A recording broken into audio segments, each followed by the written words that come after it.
بسم اللہ الرحمن الرحیم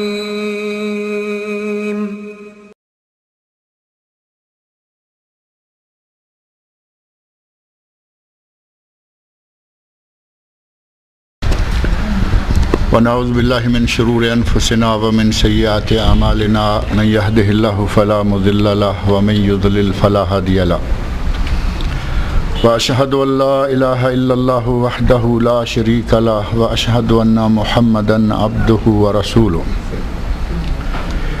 اما بعد فان خير الحديث كتاب الله وخير الهدي هدي محمد صلى الله عليه وسلم وشر الامور محدثاتها وكل محدثة بدعة وكل بدعة ضلالة وكل ضلالة في النار رب اشرح لي صدري ويسر لي امري واحلل عقدة من لساني يفقهوا قولي رب اعوذ بك من همزات الشياطين واعوذ بك رب ان يحضرون اعوذ باللہ السمیع العلیم من الشیطان الرجیم کلا ان کتاب الابرار لفی علیین وما ادراک ما علیون کتاب مرقوم یشہدہ المقربون ان الابرار لفی نعیم علی الارائک ینظرون تعرف فی وجوہہم نظرۃ النعیم یسقون من رحیق مختوم ختامہ مسک وفی ذالک فلیتنافس المتنافسون۔ جیسا کہ پچھلے درس میں اسی صورت کی کچھ پہلی آیات تقریباً 17 آیات جو ہیں وہ ترجمہ سمیت پڑھی گئی ہیں، اور صورت مطففین تطفیف ناپ تول میں کمی بیشی کرنے جیسے اخلاقی جرائم کے بارے میں بنیادی طور پر، جیسا کہ اس کے نام سے ہی ظاہر ہے، اور جیسا کہ یہ بھی بتایا گیا کہ یہ مکی صورتوں میں سے ہے، اور بعض نے اسے مدنی بھی قرار دیا، لیکن صحیح تر بات یہی ہے کہ یہ مکہ مکرمہ میں نبی صلی اللہ علیہ وسلم پر نازل ہو چکی تھی، حتیٰ کہ بعض نے کہا کہ یہ مکہ اور مدینہ کے درمیان نازل ہوئی تھی، کچھ نے مکی، کچھ نے مدنی، کچھ نے یہ تیسرا راستہ اختیار کیا کہ یہ مکہ اور مدینہ کے درمیان نازل ہوئی، لہذا کچھ نے مکی کہہ لیا، کچھ نے مدنی، لیکن صحیح تر بات جیسا کہ پچھلی نشست میں میں نے آپ کے سامنے رکھی تھی کہ یہ مکی صورت ہے۔ اس صورت میں اللہ رب العزت نے اس کے بالکل آغاز میں، جیسا کہ پچھلے درس میں یہ بات آ گئی کہ لوگوں کا وہ رویہ، لوگوں کا وہ عمل بڑی تنقید کے ساتھ، بڑی مذمت کرتے ہوئے بیان کیا کہ جب یہ لوگوں سے لیتے ہیں تو پورا لیتے ہیں، اور جب یہ دیتے ہیں تو کم دیتے ہیں۔ ناپ تول میں کمی بیشی کے اس مرض کو اللہ رب العزت نے اس صورت کے بالکل آغاز میں بیان فرمایا، اور نیکی اور بدی، خیر اور شر، ان دونوں کا تو چونکہ شروع سے لے کے تعلق چلا ہی آ رہا ہے۔ البتہ یہ آیات جو میں نے ابھی آپ کے سامنے پڑھی ہیں اور اس سے آگے والی آیات، ان آیات میں اللہ رب العزت نے نیکی کرنے والے ابرار اور برائیاں کرنے والے فجار، ان کا آخری ٹھکانہ کہاں ہوگا، یہ کہاں جائیں گے، اس کے بارے میں تفصیلات ہمارے سامنے رکھی ہیں۔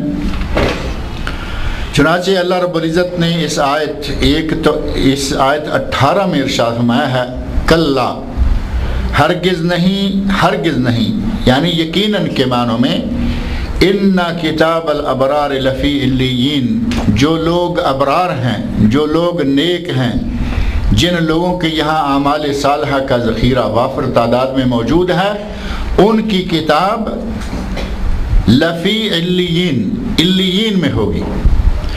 ابرار کے لفظ میں آپ دیکھتے ہیں کہ بر کا معنی ہوتا ہے نیکی، بر کا معنی نیکی، اور بار کا معنی ہوتا ہے نیکی کرنے والا بیٹا جو اپنے ماں باپ کے ساتھ حسن سلوک کرنے والا ہوتا ہے۔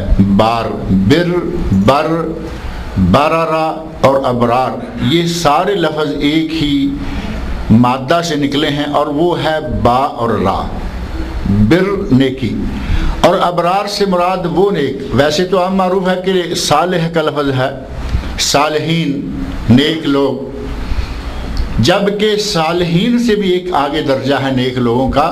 جیسے ہم کہتے ہیں بہت ہی نیک لوگ، جس طرح کے گناہگاروں کے لیے عام لفظ موجود ہے اور جو بہت ہی بڑے گناہگار ہیں ان کے لیے فاجر اور فاسق بڑے گناہگار. اسی طرح فاجر کی جمع فجار. اور یہاں اللہ رب العزت نے عام صالح لفظ استعمال نہیں فرمایا بلکہ ابرار کہا. ابرار کا معنی بہت ہی نیک لوگ، جو اللہ رب العزت کے بہت ہی مقرب ہو چکے ہوتے ہیں، نیکیاں کرتے رہتے ہیں، برائیوں سے بچتے رہتے ہیں، اپنی زندگی میں اپنے ظاہر اور باطن دونوں کی طہارت اور تزکیہ کرتے ہیں، ان کو ابرار کہا گیا. بعض لوگوں نے خاص طور پر صوفیہ کا طبقہ، جو جاہل لوگوں کا طبقہ ہے، انہوں نے ایک جملہ بڑا اسپیشل رکھا اور ابرار کو عام لوگوں کی نسبت بہت الگ شکل دے دی. ان کے نزدیک کہتے ہیں کہ حسنات الابرار سیئات. جو عام لوگ نیکی کرتے ہیں، یہ عام لوگوں کی نیکی، سیئات الابرار وہ تو جو ابرار ہیں ان کے گناہ شمار ہوتے ہیں. یعنی یوں کہہ لیں کہ حسنات الصالحین سیئات الابرار، جو عام لوگ ہیں ان کی نیکی، بڑے جو اللہ کے پہنچے ہوئے ابرار ہیں ان کے نزدیک وہ بھی گناہ ہوتے ہیں. تو یہ طریقہ کار یا یہ انداز جو بتایا گیا ہے کہ ان کی نیکی ان کے یہاں یہ ہوتی ہے اور وہ ہوتی ہے، اس سلسلہ میں قرآن و سنت سے کوئی ایسی نص نہیں ملتی کہ ابرار جو ہیں ان کا درجہ جو ہے ایسا ہے کہ دوسروں کے یہاں جو نیکی کی جاتی ہے وہ ان کے یہاں گناہ شمار ہوتے ہیں. یہ صوفیانہ کلمات ہیں جو اپنے لوگوں کو بڑھائے چلے جاتے ہیں، اٹھائے چلے جاتے ہیں، حتیٰ کہ ان کے واقعات کا اگر ذکر کریں تو بات دوسری طرف نکل جاتی ہے. ان کے تو وہ لوگ ہیں کہ وہ ایک نگاہ ڈالیں تو وہ دنیا پلٹ دیتے ہیں، جن پہ نگاہ ڈال دے ان کی دنیا بدل جاتی ہے، تلٹ پلٹ کر کے رکھ دیتے ہیں. ان کے نزدیک وہ اسلام کا واقعہ کبھی کبھی میں ذکر کرتا ہوں، اب ان کی کتابوں میں لکھا ہوا ہے کہ حضرت صاحب جماعت کرائیں، اس طرف سلام پھیریں تو جہاں تک نظر جائے وہ سارے کے سارے حافظ قرآن. صرف نظر. یہ درجے، یہ مقامات جو جعلی بنائے گئے ہیں یہ صرف صوفیوں میں ہیں. اہل توحید میں، عام لوگوں میں جو کتاب اللہ اور سنت رسول کی شریعت کو مانتے ہیں، طریقت نام کی شریعت کو نہیں مانتے، ان کے یہاں یہ بھی نہیں ہے. جو یہ لوگوں نے بنا لیا کہ عام نیکوں کی نیکیاں ابرار کے گناہ. ابرار اللہ رب العزت نے نیکوکاروں کو کہا، عام لوگ صالح اور نیکوکار اس سے بھی زیادہ بڑے درجہ کے لوگ. تو بر سے، نیکی سے یہ لفظ ہے، جو نیک لوگ ہیں ان کی کتاب کہاں ہوگی؟ لفی علیین. ان کی کتاب علیین میں ہوگی. اور علیین اللہ کے اسماء حسنہ میں سے ایک نام ہے العلی. العلی، العلی الکبیر، جو بہت ہی بلندی والا ہے. اور علو کا لفظ معنوی طور پر ڈکشنری کے اعتبار سے، لغت کے اعتبار سے علو کا معنی ہے بلندی. تو علیین اسی سے نکلا ہے. جو نیک لوگ ہیں ان کی کتاب اعلیٰ، سب سے برتر بلندیوں پر ہوگی. اور وہ بلندیاں کہاں ہیں؟ وہ بلندیاں کون سی جگہ کو علیین قرار دیا گیا ہے؟ بعض اہل علم نے کہا کہ اس سے مراد یہ ہے کہ ان کی کتاب جنت میں ہوگی، ان کا ٹھکانہ جنت میں ہے. بعض نے کہا کہ اس سے مراد سدرۃ المنتہا ہے. سدرۃ المنتہا کا قرب، جہاں جا کے یہ دنیا، یہ ساتوں آسمان ختم ہوتے ہیں، وہاں جا کے سدرۃ المنتہا ہے. یہ ان لوگوں کی، ابرار کی، نیک لوگوں کی کتاب وہاں ہوگی. کسی نے کہا کہ عرش کے قریب ہوگی. غرض یہ کہ یہاں علیین سے مراد اعلیٰ درجہ. سجین جن کا ذکر پہلے گزرا ہے پچھلے درس میں، سجین اس کا مادہ سجن ہے، اور سجن یہاں معروف ہے جیل. اور ان سے مراد یہ لیا گیا کہ ان کا جو قید خانہ ہے جس میں برے لوگوں کی، بدکاروں کی روحیں رکھی جائیں گی، وہ سب سے گہرے ترین گڑھے میں ہے، زمین کی تہ میں نیچے ہے. اس کے برعکس جو ابرار ہیں ان کے نامہ اعمال اللہ رب العزت انتہائی بلندیوں پر رکھے ہوئے ہیں. انہی کے بارے میں فرمایا ان کتاب الابرار لفی علیین. ابرار کی، صالحین کی، نیک لوگوں کی روحیں، نیک لوگوں کی روحوں والی یا ان کے اعمال نامے، نیک لوگوں کے اعمال نامے کی کتاب نامہ اعمال جو ہے وہ کہاں ہے؟ علیین میں، وہ ہے انتہائی بلندیوں میں. اور پھر اللہ نے فرمایا وما ادراک ما علیون، اے میرے نبی آپ کیا جانیں کہ وہ علیین کیا ہے، وہ مقام کون سا ہے. اور یہ سلسلہ قرآن کریم میں جا بجا آپ محسوس کرتے ہیں. انا انزلناہ فی لیلۃ القدر وما ادراک ما لیلۃ القدر. پہلے اللہ نے فرمایا کہ ہم نے قرآن کریم کو قدر والی، عزت والی، بہترین رات میں نازل کیا، اور ساتھ ہی قدر کی تفسیر، قدر کی تشریح، قدر کا معنی اور مفہوم بیان کرتے ہوئے وما ادراک ما القدر، وما ادراک انا انزلناہ فی لیلۃ القدر وما ادراک ما لیلۃ القدر. اور آپ کیا جانیں کہ لیلۃ القدر کیا ہے. یہاں فرمایا ان کلا ان کتاب الابرار لفی علیین، ہرگز نہیں، یقیناً ابرار کی، نیک لوگوں کی کتاب، ان کا نامہ اعمال علیین میں ہوگا.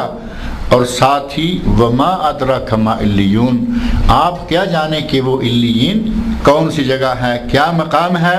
فرمایا کتاب مرقوم، وہ ایک لکھی ہوئی کتاب ہے. کتاب مرقوم یشہدہ المقربون، جس کے پاس اللہ کے مقرب فرشتے حاضر ہوتے ہیں، اس کتاب کا مشاہدہ کرتے ہیں. ان الابرار لفی نعیم، اب ابرار کا ٹھکانہ، ابرار کی جگہ، ابرار کی آخرت میں حالت کیا ہوگی، وہ کن حالات سے دوچار ہوں گے. یہ نہیں کہ دنیا میں جتنے بدکار لوگ ہیں وہ دنیا میں مزے اڑاتے رہے اور آخرت میں بھی وہی مزے اڑائیں گے.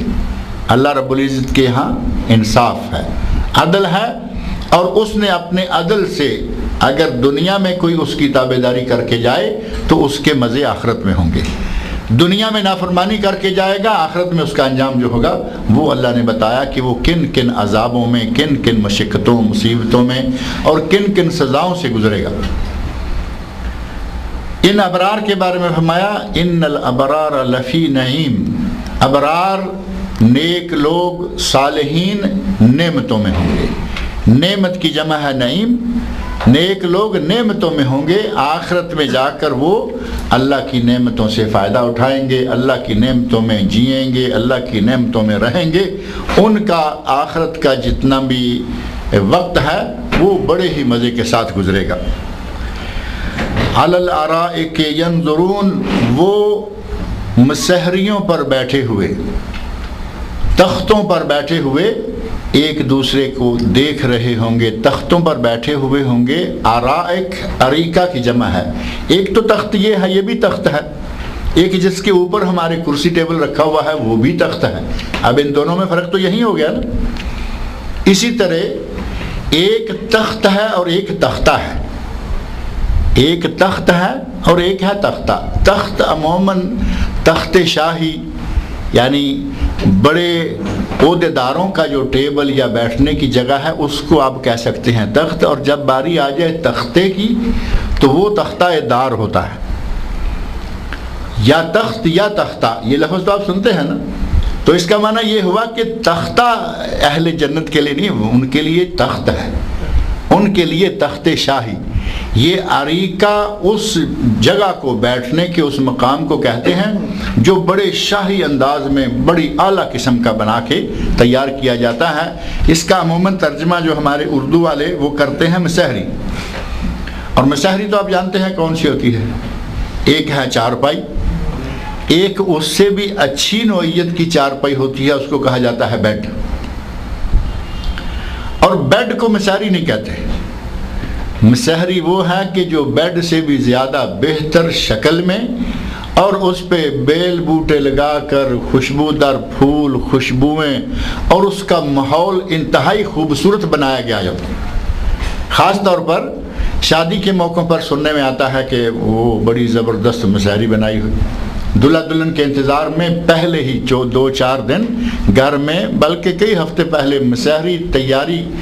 مسحری بنانے کی تیاریاں شروع ہو جاتی ہیں کہ اس میں دولہا اور دلہن آ کے پہلے دن رہیں گے، بلکہ آئندہ وہ اسی جگہ پہ رہیں گے۔ وہ اعلیٰ قسم کی چارپائی جو ہے اس کو ہم مسحری کہتے ہیں، وہ ہے عربی میں اریکہ اور اسی کی جمع ہے ارائک۔ اور اللہ نے فرمایا الارائک ینظرون، جو نیک لوگ ہیں ان کو آخرت میں بیٹھنے کے لیے بھی عام جگہ نہیں، عام کرسی نہیں، عام صفحے نہیں، بلکہ ان کو مسحریوں پہ بٹھایا جائے گا، ان کا وہاں یہ مقام ہوگا، ان کو اللہ اتنا اکرام اور عزت دے گا کہ وہ مسحریوں پر بیٹھیں گے۔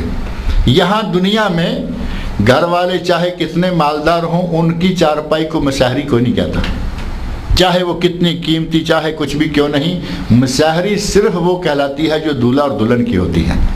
تو گویا آخرت میں ابرار اور نیک لوگ سارے ہی اللہ کے یہاں اس طرح معزز مکرم اور اتنے خوش ہوں گے، اتنے عمدہ ماحول میں ہوں گے، گویا کہ یہ سارے کے سارے دولہے اور دلہنیں ہیں۔ اللہ رب العزت نے ان کو دنیا میں جو انہوں نے اس کی فرما برداری کی، نیک اعمال سر انجام دیے، ان کا بدلہ اللہ ان کو آخرت میں یہ دے گا کہ ان کو بیٹھنے کے لیے مسحریاں مہیا کرے گا۔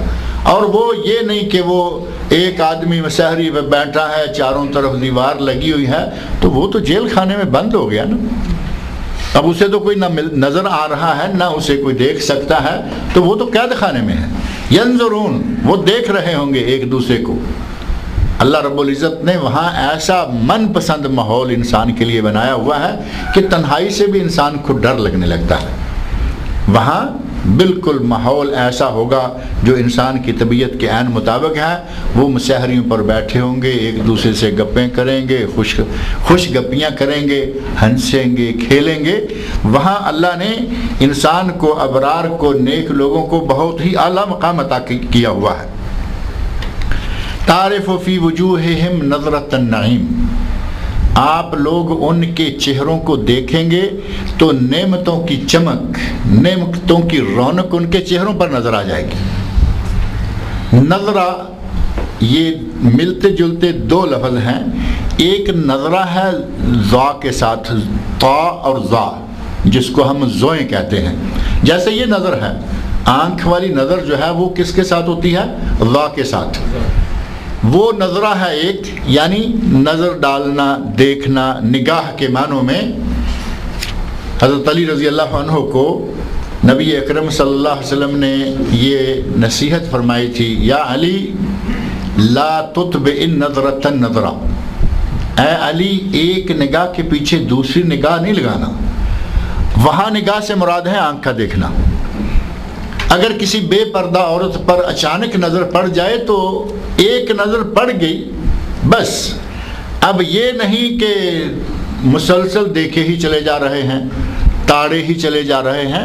لا تتبع نظرۃ نظرہ، اچانک نظر پڑ گئی نگاہیں جھکاؤ، اپنا کام کرو۔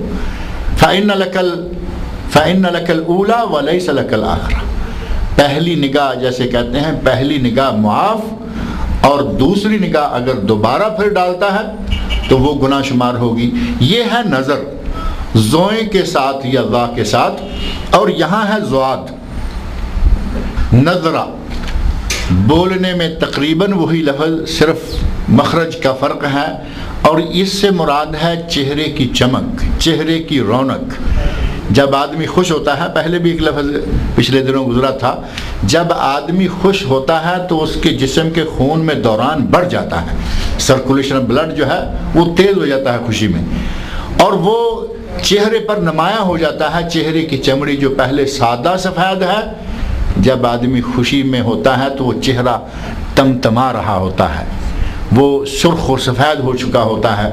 حتیٰ کہ سرخ و سفید سے یہ بھی نہ سمجھیں کہ اگر کسی کا رنگ ہی کالا ہے تو وہ سرخ و سفید کیسے ہوگا۔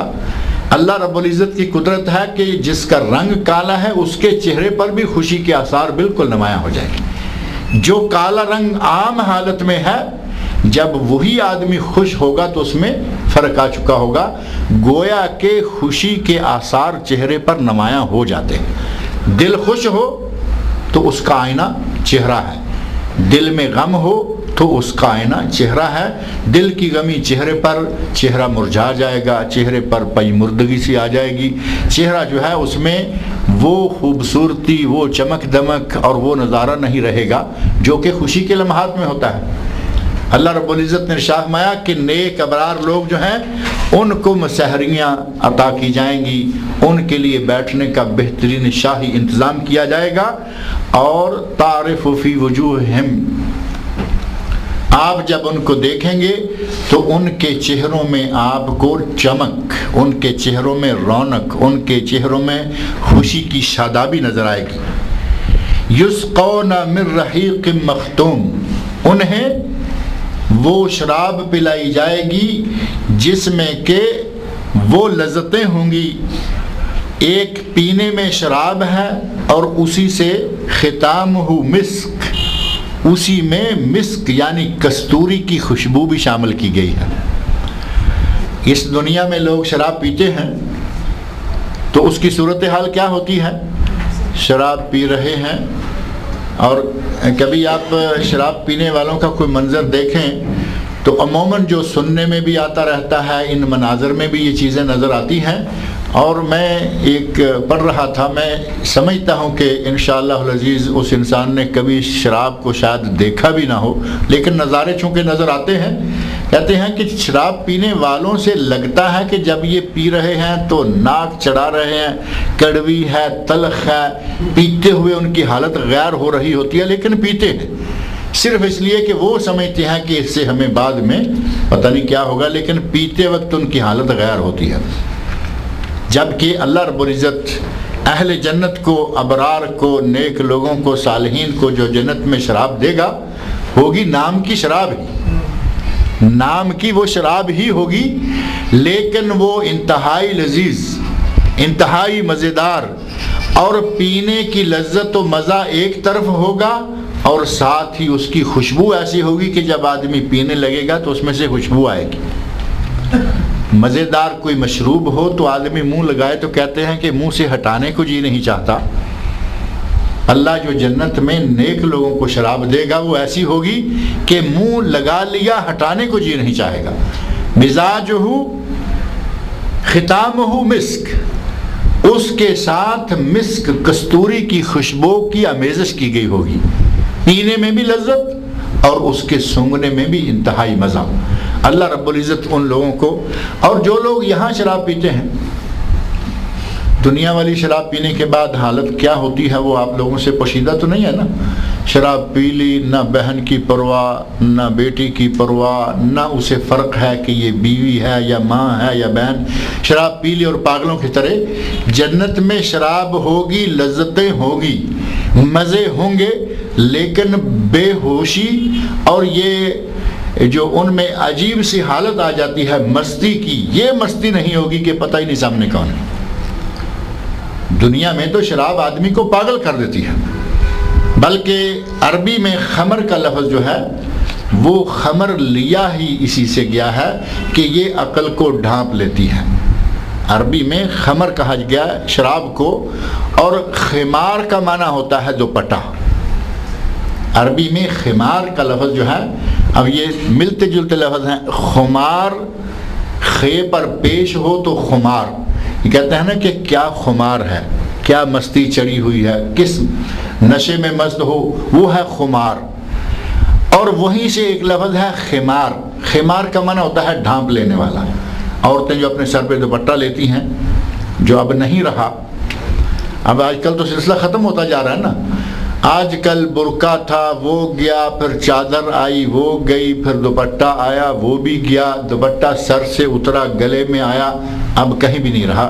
اب تو عورتوں کے کپڑے ہی ختم ہوتے جا رہے ہیں، مردوں کی طرح چھوٹی سی پینٹ شرٹ پہنی، اگر پینٹ پوری ملی تو پہن لی، گٹروں تک ملی تو تب بھی پہن لی، برمودا کیا نام اس کا آج کل رکھا ہوا ہے، وہ تو سلسلے ہی ختم ہوتے جا رہے ہیں۔ لیکن عورت کے لیے سر کو ڈھانپنے کا جو کپڑا تھا اسے خمار کہا جاتا تھا، اور خمر کو خمار اس لیے کہا جاتا ہے کہ وہ سر کو نہیں ڈھانپتا، بلکہ سر کے اندر جو عقل ہے وہ اس کو ڈھانپ لیتا ہے.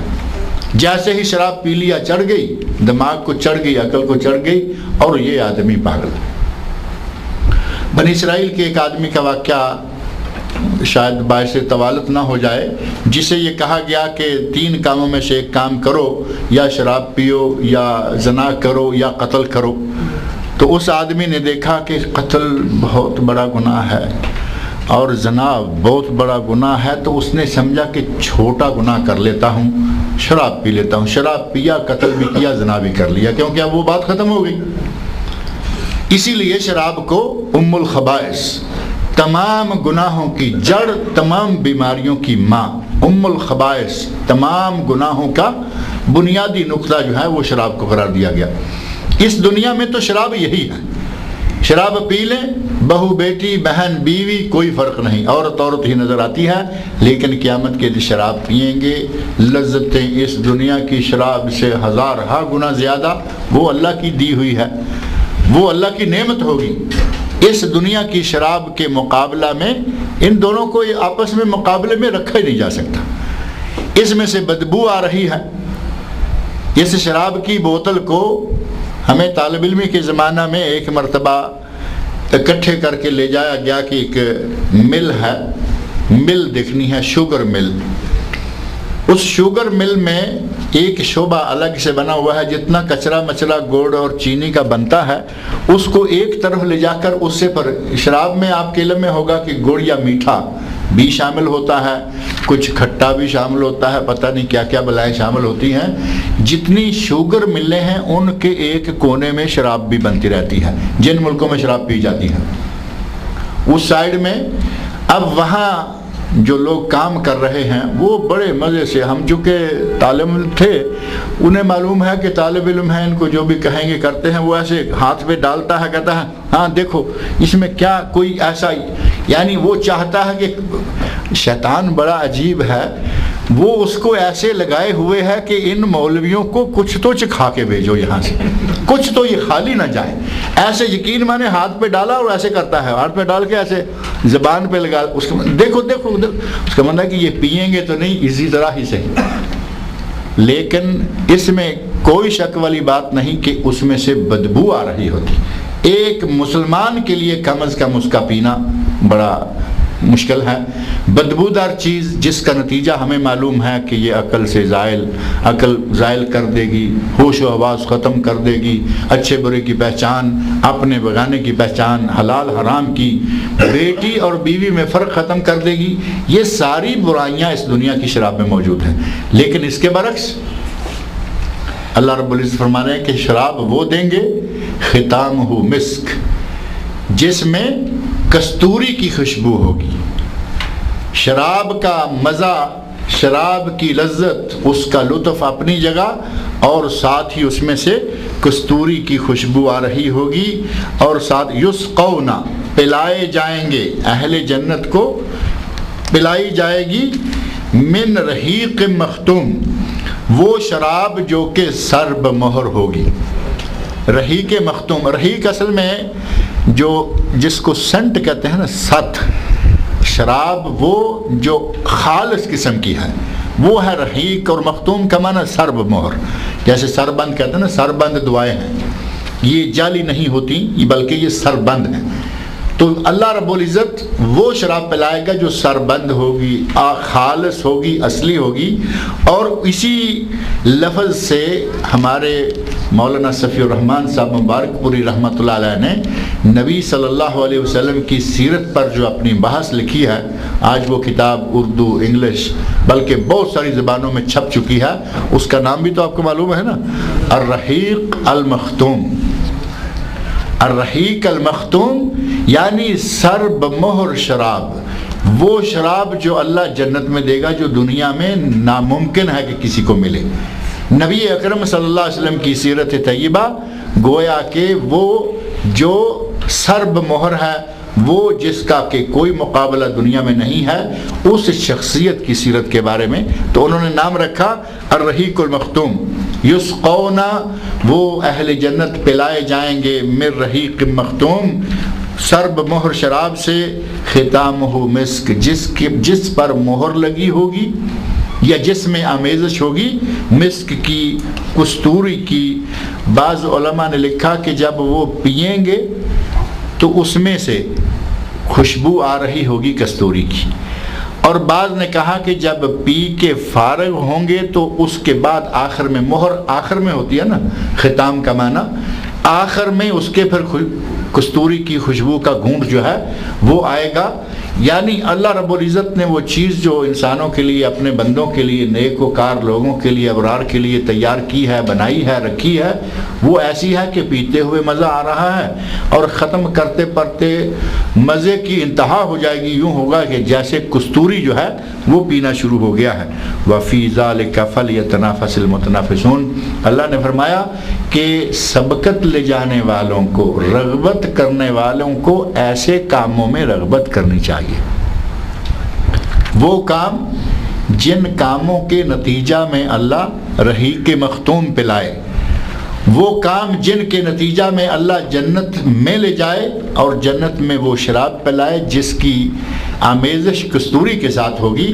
وفی ذالکا، اس قسم کے کاموں میں، فلیتنافس المتنافسون، اس قسم کے کاموں میں لوگوں کو سبقت لے جانی چاہیے، ایک دوسرے سے آگے بڑھ چڑھ کر حصہ لینا چاہیے۔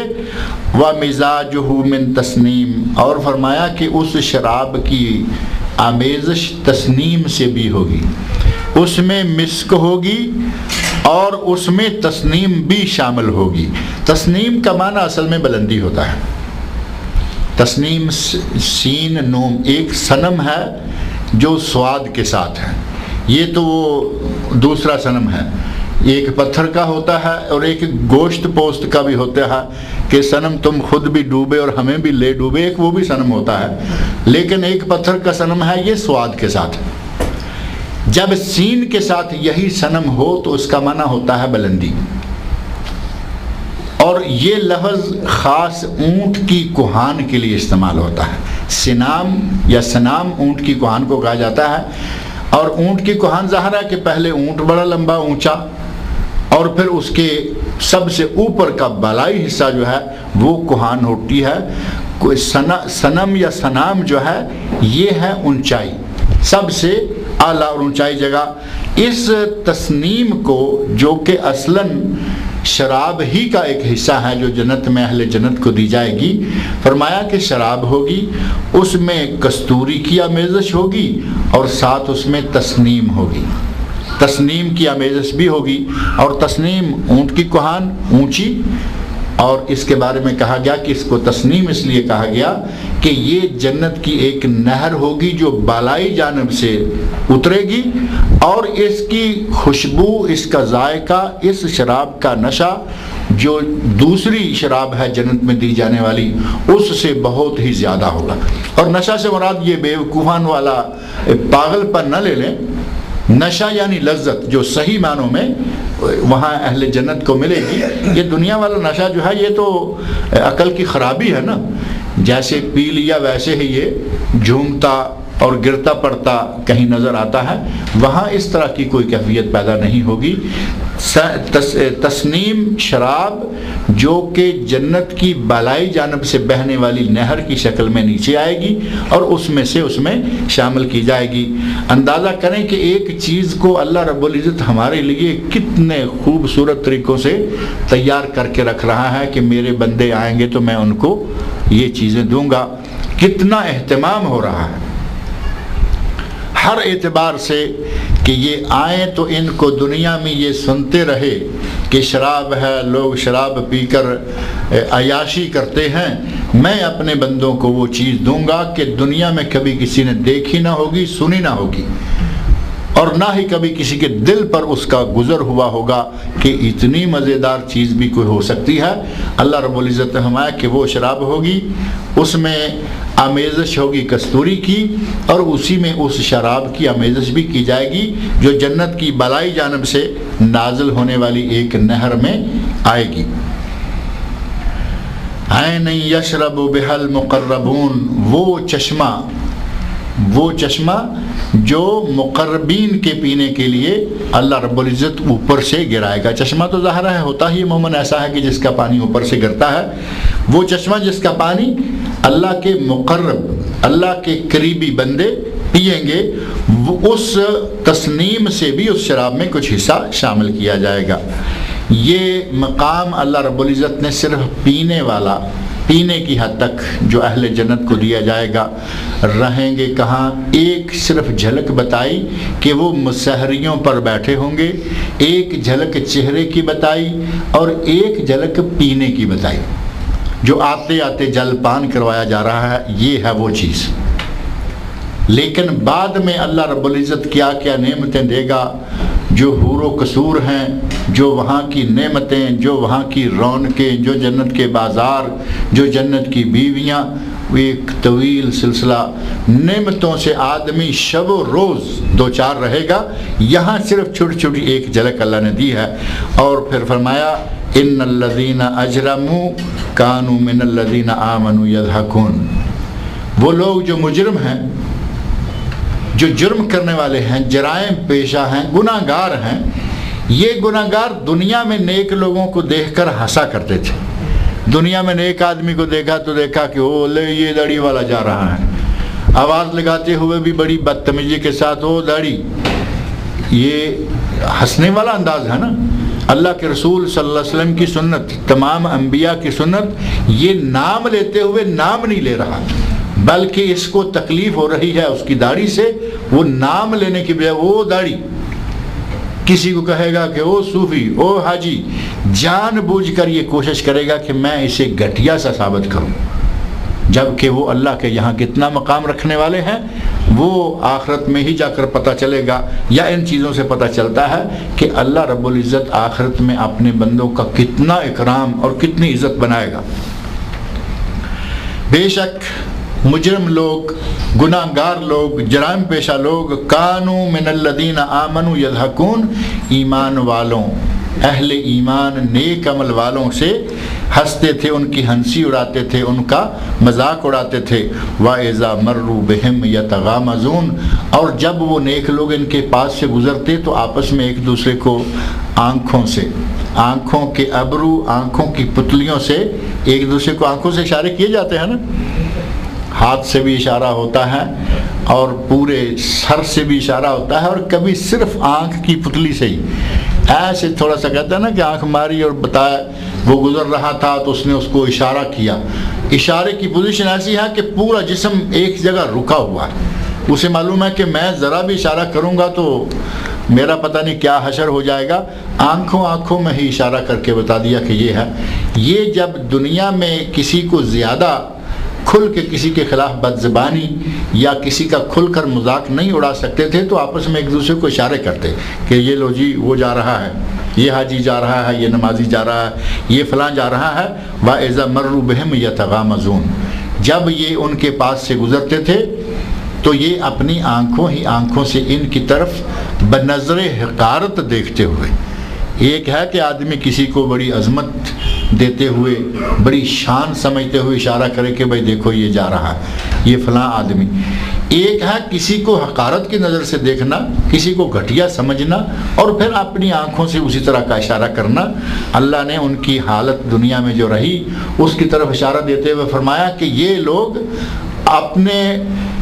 اپنے نشے میں مست ہوتے تھے، اور جب نیک لوگ ان کے پاس سے گزرنے لگتے تھے تو یہ آنکھوں سے آپس میں ایک دوسرے کو اشارے کیا کرتے تھے، یعنی مذاق اڑانے کے لیے۔ وَإِذَا انقلبوا إِلَىٰ أَهْلِهِمْ انقلبوا فَاكِهِينَ، جب یہ اپنے گھر والوں کی طرف لوٹ کر جاتے تھے تو اس وقت یہ لوگ، فاکہین کا معنی بڑے مزے میں، فاکہہ کا معنی اصل میں ہوتا ہے پھل، فاکہہ اور فواکہ، یہ تو آپ دکانوں میں پڑھتے ہیں نا، محل الخضروات والفواکہ، یعنی ویجیٹیبلز اینڈ فروٹس، پھل اور سبزیاں، فاکہہ اور فواکہ۔ اور جب کوئی آدمی فاکہ ہوگا تو وہ کیا ہوگا؟ یعنی ناز و نعمت میں، جس کے پاس کھانے کے لیے، پینے کے لیے، رہنے کے لیے ہر اعتبار سے تمام آسائشیں موجود ہوں، وہ آدمی ہوتا ہے جس کو ہم کہہ سکتے ہیں فاکہ۔ کہ یہ ہے جس کے بارے میں فرمایا اللہ نے کہ جب وہ اپنے گھر والوں باہر نیک لوگوں کا، مومنوں کا، اہل ایمان کا مذاق اڑاتے اور جب اپنی گھر میں جاتے تھے تو یہ بڑے مزے میں ہوتے تھے۔ یہ دنیا کی حالت ان مجرمین کی، آج وہ حالت اہل ایمان کی ہے کہ یہ اپنے اہل میں، اپنے لوگوں میں، اپنی جنتوں میں بڑے ہی مزے سے ہیں۔ لہذا فرمایا وَإِذَا انقلبوا إِلَىٰ أَهْلِهِمْ انقلبوا فَاكِهِينَ، اور جب یہ اپنے گھر والوں کی طرف لوٹتے تھے تو یہ بڑی دل لگیاں کرتے تھے، بڑی مستیاں کرتے تھے، بڑے مزے میں ہوتے تھے۔ وَإِذَا رَأَوْهُمْ قَالُوا إِنَّ هَؤُلَاءِ لَضَالُّونَ، اور جب یہ نیک لوگوں کو دیکھتے تھے تو الٹا یہ کہتے تھے کہ یہ گمراہ لوگ ہیں۔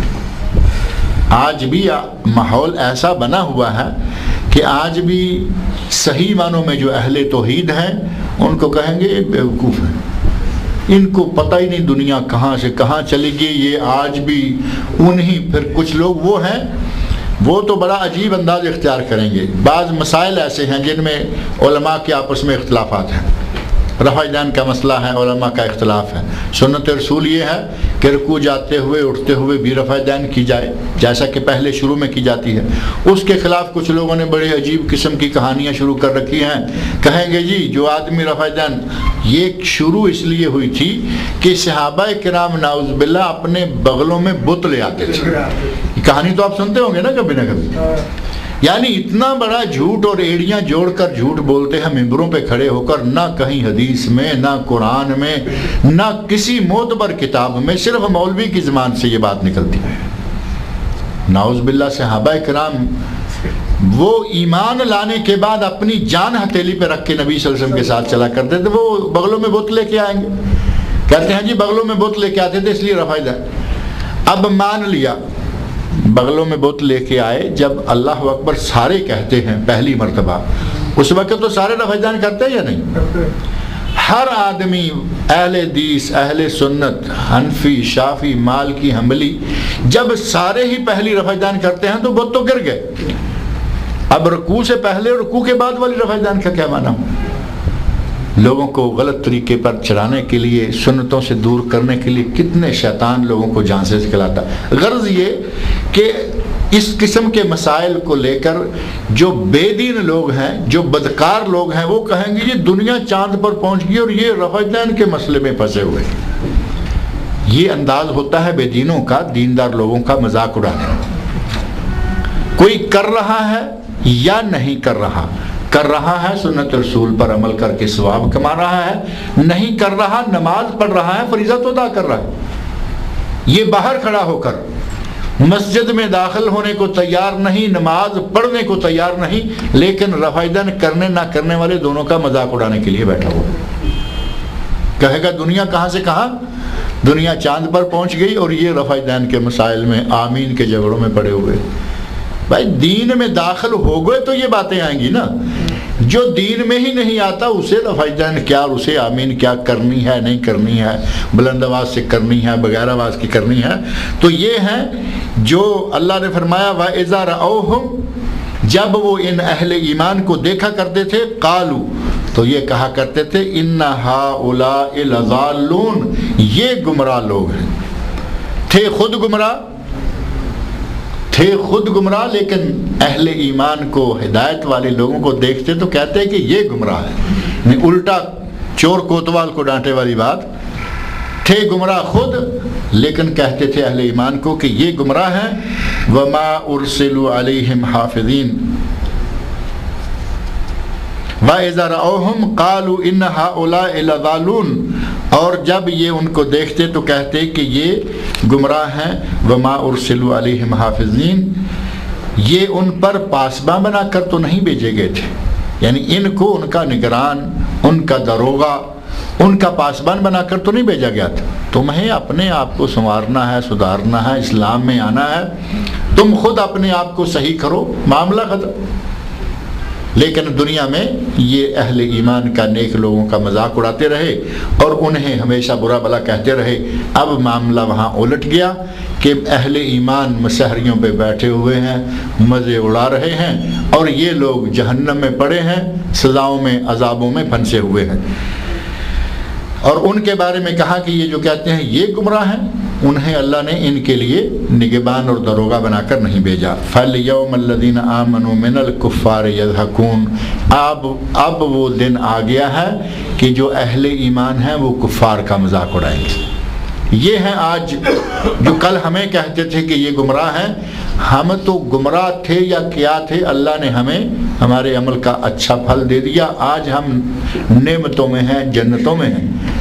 اصل گمراہ یہ ہیں جو اپنی گمراہیوں کے نتیجہ میں آج جہنم میں جل رہے ہیں، آج وہ عذابوں کو بھگت رہے ہیں، آج وہ اپنے کیے کا پھل جو برے کام کیے تھے ان کا برا نتیجہ آج ان کے سامنے آیا ہے۔ فَالْيَوْمَ آج کے دن الذین آمنوا وہ لوگ جو ایمان لائے تھے، جو لوگ مومن تھے، جن لوگوں نے عمل صالح نیک اعمال کیے، من الکفار کافروں سے، بدکاروں سے، یضحکون آج یہ ان سے ہنسیں گے، ان کو دیکھ کر ان کو ہنسی آئے گی کہ یہ دیکھو جو ہمیں کہتے تھے کہ یہ پاگل ہیں، یہ دیوانے ہیں، یہ فلاں ہیں، یہ فلاں ہیں، آج یہ خود پھنسے ہوئے ہیں۔ علی الارائک ینظرون جب یہ ان کا مذاق اڑا رہے ہوں گے آخرت میں، اس وقت یہ اپنی مسحریوں پر بیٹھے ہوئے ہوں گے۔ آدمی مسحری پہ بیٹھا ہوا ہو، بڑے مزے کے ساتھ ہو، اور کل تک جو اس مسحری والے کو برا بھلا کہتا رہا، اس کے سامنے سے اس کو بیڑیاں لگا کے، ہتھکڑیاں لگا کے اگر گزارا جائے، آج کی پوزیشن میں آپ یوں سمجھ لیں کہ کورٹ میں آپ بیٹھے ہوئے ہیں، نہ آپ جج ہیں نہ آپ مجرم ہیں، آپ صرف باہر بیٹھے ہوئے دیکھ رہے ہیں۔ ایک آدمی کو ہاتھوں میں بیڑیاں لگی ہوئی ہیں، پاؤں میں، ہاتھوں میں ہتھکڑیاں، پاؤں میں بیڑیاں، گلے میں سنگل، اس کو پوری طرح سلسلوں میں، پوری طرح اس کو زنجیروں میں باندھا ہوا ہے، اور چھن چھن کی آوازیں آ رہی ہے، وہ کوریڈور سے گزرتا جا رہا ہے، آپ بیٹھے دیکھ رہے ہیں۔ کل تک یہ آدمی جو آج اس طرح بیڑیوں میں بندھا ہوا ہے، کل تک یہ آپ کا مذاق اڑانے والوں میں سے تھا، اور آج آپ بیٹھے ہوئے ہیں۔ جب یہ آپ کے سامنے سے پولیس والوں کی نگرانی میں اور اتنی زنجیروں میں جکڑا ہوا جائے گا، آپ سمجھ سکتے ہیں کہ آپ کی اس وقت حالت کیا ہوگی، کہ یہ وہ ہے بدبخت جو ہمیں برا بھلا کہتا تھا، دیکھو آج اپنی بدعملیوں کے نتیجے میں قابو آ گیا۔ یہی کیفیت ہوگی نا قیامت کے دن، یہی کیفیت اللہ تعالیٰ بیان فرما رہے ہیں نیک لوگوں کی۔ وہ اپنی مسحریوں پر بیٹھے ہوئے ایک دوسرے میں خوش گپیاں کرتے ہوئے ان لوگوں کو جب عذابوں میں دیکھیں گے تو پھر ان کا مذاق اڑائیں گے کہ یہ لوگ ہیں جو ہمیں دنیا میں ہمارا مذاق اڑاتے تھے، ہمیں باتیں کرتے ہوئے بناتے تھے۔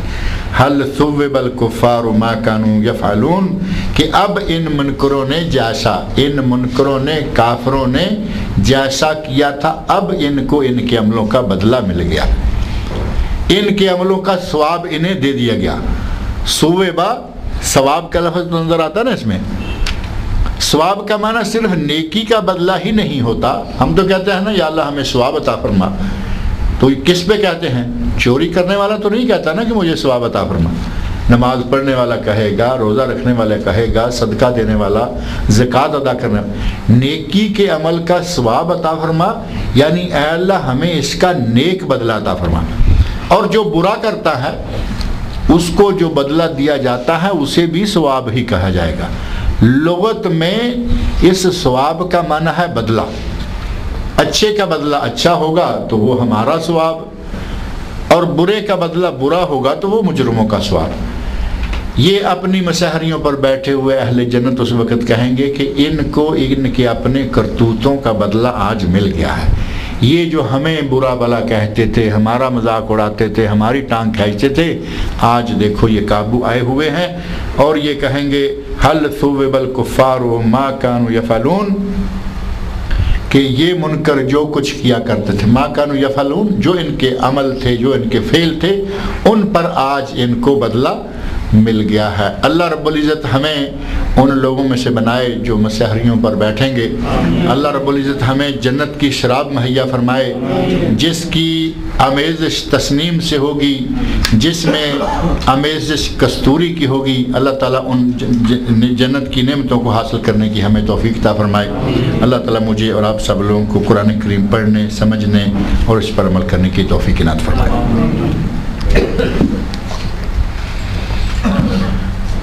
کوئی درس سے متعلقہ سوال ہو تو وہ کر سکتے ہیں، اور اگر نہیں تو پھر یہ سیڈیز شاید پچھلی مرتبہ بھی اعلان کیا تھا، یہی درس کی جو سلسلہ چل رہا ہے، اس والیم میں 21 سیڈیز ہیں۔ ایک والیم پہلے دیا گیا آپ کو جس میں 19 سیڈیز تھیں، اور اس کے بعد والی صورتوں میں یہ 21 سیڈیز کا والیم ہے جو 35 ریال کا ہے۔ یہی عابد بھائی جو کھڑے ہیں آپ کے سامنے، یہ انہی کے پاس ہیں، جن کو چاہیے ابھی یہ جاتے ہوئے لے جا سکتے ہیں۔ یہ کسی بھائی نے لکھا ہے کہ ان کے کوئی عزیز ہیں، ان کی بیٹی بیمار ہیں، سب لوگ مل کر دعا کریں کہ اللہ رب العزت ان کی بیٹی کو شفائے کاملہ و عاجلہ عطا فرمائے۔ اور جتنے مریض ہیں مسلمان، جتنے بھی بیمار ہیں، بڑے ہیں بوڑھے ہیں، مرد ہیں عورت ہیں، بڑے ہیں بچے ہیں، اللہ تعالیٰ سب کو شفائے کاملہ عاجلہ عطا فرمائے۔ اور اس وقت مسلمان دنیا میں جو کفار کے ہاتھوں بڑے پریشان ہیں، اللہ تعالیٰ ان کی پریشانیوں کو دور کرے، اللہ تعالیٰ ان کی مدد